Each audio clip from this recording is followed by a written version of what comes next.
truly nothing better. You can also warm it up, nuke it in the microwave. Yeah, Tastes so good. that's another nice idea. And we're kind of dreaming of getting back to apple picking. It seems like when you see sunshine, you're ready to do it. But with this rainy weather, Violet, we're still kind of thinking maybe we should just stay indoors a little more. Yeah, I'm really thinking about that hot apple cider. That sounds pretty good right now, especially since it's a little bit on the cooler side outside here this evening. And we are monitoring the potential for flooding this evening in parts of the area, which is why we have a flood watch. This is for Oswego, Lewis, and Jefferson counties, in effect right now and continues through tonight. We've already been seeing some flash flood warnings up in northern Oswego and southern Jefferson counties, right in that sweet spot where those two counties intersect. So if you are heading up in that direction, watch out for some flooded roads and never drive through any standing water on the roadways. We're still seeing the rain coming down this evening as well, which could cause some more issues for Oswego County.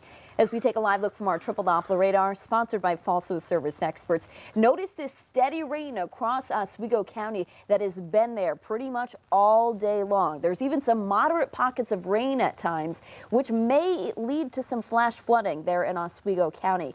And it's going to stay there even heading into tonight. Right now we have a west wind, which is why it's driving it through Oswego County. But overnight tonight, eventually we get more of a northwesterly flow, which will push that steadier rain out of Oswego County and into central New York. So it's just now up until tonight that we're monitoring the risk for flooding. This soggy system is also going to continue bringing us showers on and off through the day tomorrow, even lingering into early Thursday as well. Then on the back end of this system, we get a huge push of some cooler air on the way. Now let's take a look at your tropical update, as right now we are keeping a careful eye on Hurricane Ian. That is going to be a fairly deadly situation looking ahead. Right now it's a Category 3 hurricane with wind speeds of 120 miles per hour, wind gusts up to 150, and it's still expected to climb, increasing to a Category 4 before eventually making landfall around the Tampa Bay area and weakening as it moves inward, down to about a Category 1 by overnight into Thursday, and traveling up through Florida, the Jacksonville area, and up the East Coast towards the Carolinas. By Friday afternoon is when it looks to hit the southern tip of South Carolina, eventually weakening to a post-tropical cyclone looking ahead to Saturday. So we'll keep an eye on that for you and let you know if the forecast track or strength changes in the coming days.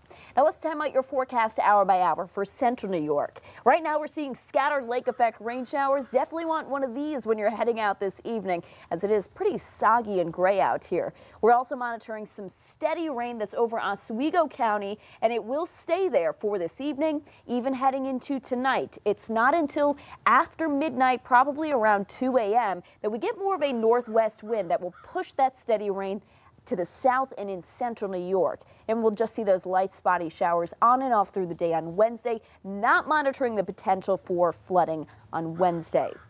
Here's how much rainfall has already fallen, around 1 to 2 inches, even up to 3 inches in some spots. Notice where the bullseye is in Oswego County. And here's how much rainfall additional is expected on the way, 1 to 2 inches more in the same area. So that's why we're watching the potential for flooding just in Oswego County.